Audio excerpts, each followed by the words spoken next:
పేదోళ్ళ ఇల్లు కూలగొడుతున్నప్పుడు ఎస్సీ మోర్చా రాష్ట్ర అధ్యక్షుడిగా వారికి అనేక దరఖాస్తులు వస్తూ ఉన్నాయి కాబట్టి వారు కూడా ఆ బాధితుల పక్షాన అవన్నీ పట్టుకొని రావడం జరిగింది.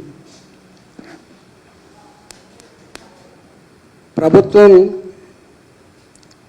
ప్రజల మేలు కోరి ఏ పని చేసినా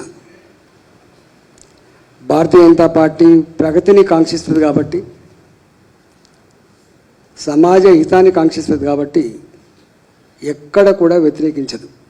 మా పాలసీ అది కాదు. కానీ ఇవాళ ఉన్న రేవంత్ రెడ్డి గారు ఇది కొత్తవేదో ఏర్పడ్డ రాష్ట్రంగా ఆయన మాత్రమే తొలి ముఖ్యమంత్రిగా వచ్చినట్టుగా ఆయన ఫోజు పెట్టడమే కాకుండా మొన్న శ్రీకృష్ణ జన్మాష్టమి సందర్భంగా వారు గొప్ప మాట కూడా మాట్లాడడం జరిగింది.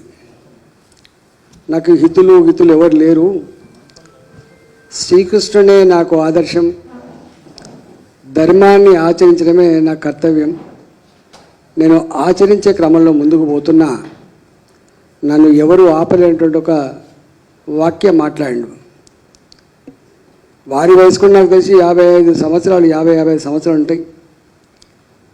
వారి చరిత్ర అంతా కూడా తెలంగాణ సమాజంలో నిక్షిప్తంగా ప్రజలలో బ్రహ్మాండంగా ఉంది. ఆయన ఎవరు, ఆయన ఎక్కడ, ఆయన రాజకీయ జీవితం అన్నీ కూడా ప్రజలకు తెలుసు. కాబట్టి నేను ఆ లోతుల్లోకి పోను. నేను వ్యక్తిగతంగా ఎవరిని పిన్ పాయింటెడ్గా విమర్శించడానికి రాలే.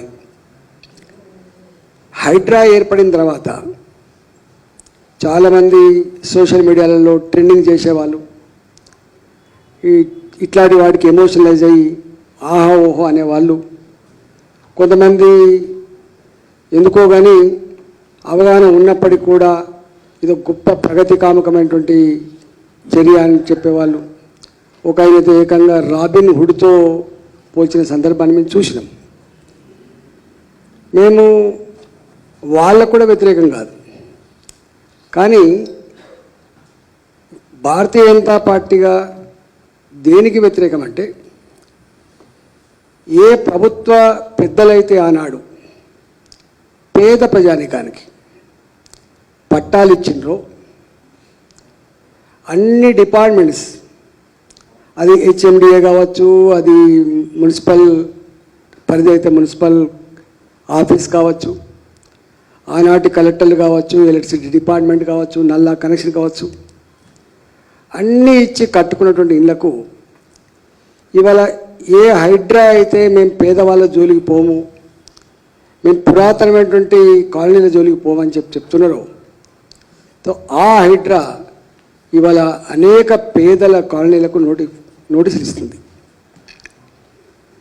ఒకటో అరనో ఇవాళ ఇన్కన్వెన్షన్ గురించో లేదా ఇంకొక నాయకుడి ఇల్లు కూలగొట్టో, ఇగో చూసినావా మేము పెద్దోళ్ళ ఇల్లు కూలగొడుతున్నామని చెప్పి సమాజాన్ని నమ్మించి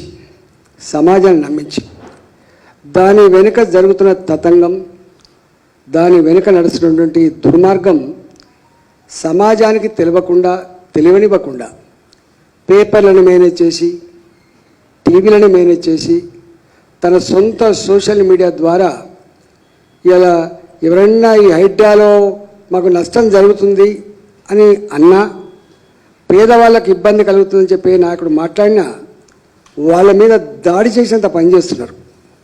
వీళ్ళంతా ప్రగతి విరోధులు, వీళ్ళంతా సమాజ ప్రజల హితాన్ని కోరేవాళ్ళు కాదన్నటువంటి ఈ డ్రామా బాజీ నడుస్తూ ఉంది. ఈ నెల రోజుల ఈ పరిణామాన్ని అంతా కూడా చూసిన తర్వాత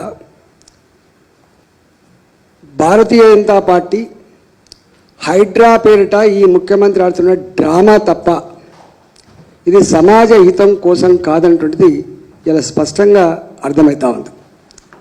మేము డే 1లో చేస్తున్నటువంటి కామెంట్ కాదు ఇది వాళ్ళ ఆచరణ, వాళ్ళ మాటలు, వాళ్ళ చర్యలు అవన్నీ చూసిన తర్వాత మాట్లాడుతున్న మాటలు.